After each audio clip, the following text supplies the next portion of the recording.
At precisely 13:47 hours, deep in occupied Zaporizhia, a dozen Ukrainian drones soared low over the countryside, small, fast, and deadly.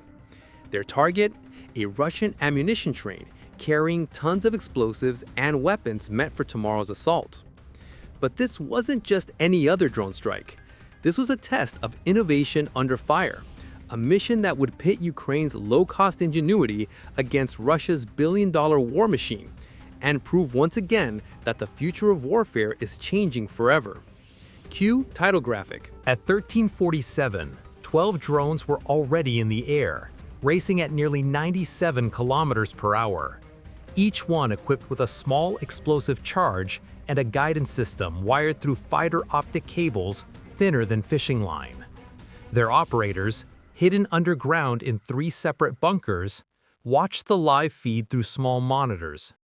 They knew the danger. Russian artillery had already locked onto their location the moment the drones took off. A massive electromagnetic spike from the 48 brushless motors had lit up every Russian sensor within 10 kilometers. It was like turning on stadium lights in the middle of the night. Now they had a choice: abort the mission and live, or continue, knowing they might not survive the next shell. They chose to continue. The first Russian 152mm shell landed just 800 meters away, close enough to shake dust from the ceiling. Seconds later, a BTR armored vehicle spotted the swarm and opened fire. Tracers arced through the morning sky as the formation split, 4 high, 4 low, 4 straight through the center. But what the Russians couldn't see was what made this attack revolutionary. Each drone trailed a fiber optic control line completely immune to radio jamming. Russian electronic warfare vehicles, worth millions of dollars, suddenly became useless. They could flood the air with interference, but you can't jam light traveling through glass. As artillery fire grew closer, the Ukrainian teams relocated through tunnels, sprinting from bunker to bunker, always staying one step ahead of the explosions. Even if one bunker was hit, the others would survive. It was a design born from hard lessons and deadly precision. Meanwhile, 3 drones lost their cables when shrapnel tore through the lines. They switched to radio backup, instantly vulnerable to jamming. Russian operators activated their R-330JJ, an advanced jamming system designed to kill every signal within 30 kilometers. 10 kilowatts of electromagnetic energy roared through the spectrum, killing GPS, radios, and remote control signals alike. 3 Ukrainian drones went dark instantly, but the other 9 kept flying, untouched. The Russian EW operator stared at a screen in disbelief. How were they still transmitting through that much interference? He tried every frequency, every channel, but nothing worked. He didn't realize it yet, but the jamming bubble he'd created had also blinded his own troops. Russian tanks, BTRs, and air defenses were now deaf and mute. Their radios dead, their coordination shattered. The electronic war had turned against them. Down the line, the Russian train engineer had received the warning. He slammed the throttles forward, pushing the 4,000-ton convoy to its absolute limit, 56 kilometers per hour. But acceleration came at a cost. Every extra kilometer per hour shifted the intercept point by 17 meters, forcing Ukrainian operators to recalculate continuously, draining precious battery power. Meanwhile, the Russian BTR-82A crew had just 8 seconds to engage as the drones crossed their field of fire, 8 seconds to track, lead, and shoot at targets smaller than dinner plates, moving faster than highway traffic. The gunner fired 800 rounds per minute, but every tracer missed. Reality was not a simulator. The drones zigzagged unpredictably, shimmering in the sunlight, their fiber optic cables glinting like spider silk. No hits, no radio contact, just silence and frustration as the swarm slipped through. The train was now 4 kilometers away from the approaching swarm. At the rail junction, a Panzer S-1 air defense system came online. Its radar filtered out the small drone signatures as ground clutter, but the operator switched to electro-optical mode, manually tracking them. The Panzer opened fire. A wall of metal filled the sky, 30mm shells detonating mid-air in a deadly rain of shrapnel. 2 drones were obliterated instantly, but the others adapted. 3 climbed, 3 dove, 1 jinked sideways, forcing the Russian gunner to make a choice. He chose the high group, a fatal mistake. The low drones accelerated toward the train, unnoticed. It was the same error that had doomed another Russian train weeks before. Once again, human instinct fell for the decoy.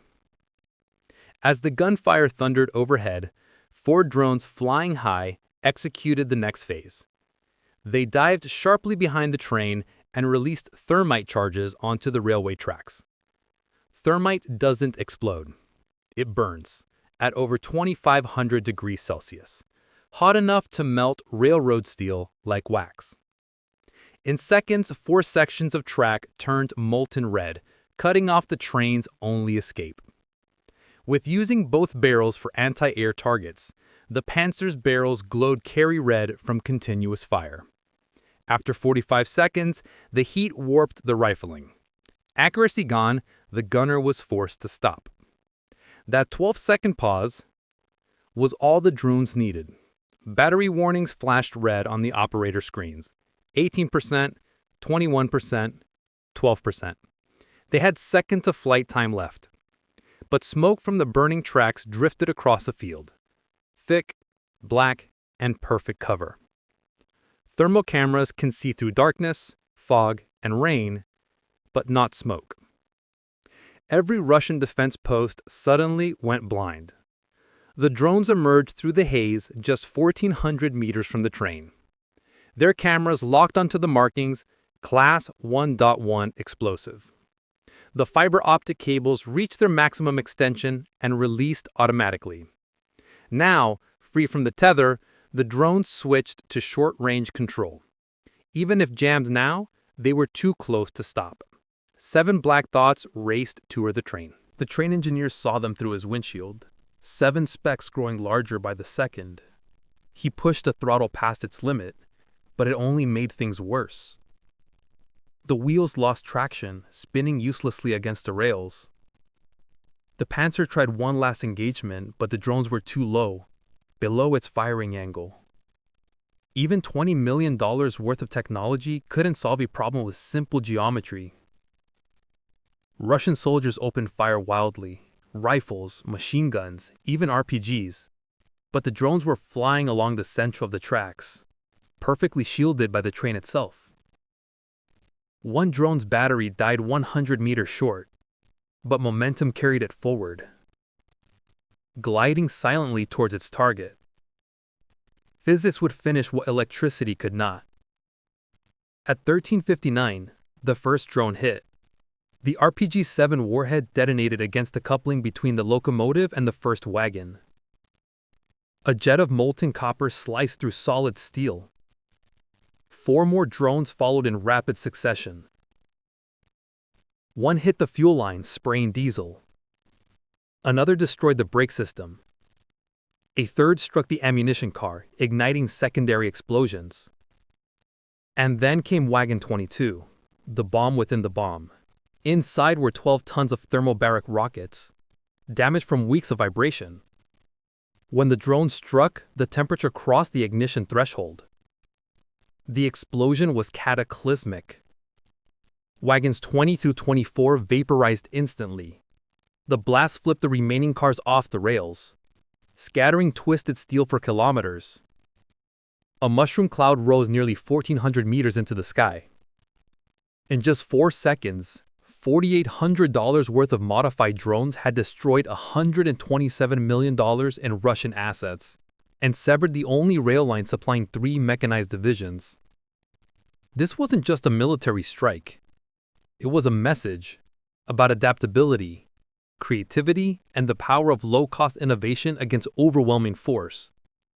12 drones, handmade, launched under fire, changing the course of an entire battlefield. A reminder that in modern warfare, it's not always the biggest army that wins, but the one that thinks faster. The war in Ukraine continues to evolve, reshaping the very nature of combat. Fiber optic drones, thermite rails, jamming-proof communication, each mission pushing the boundaries of what's possible and what's terrifyingly real.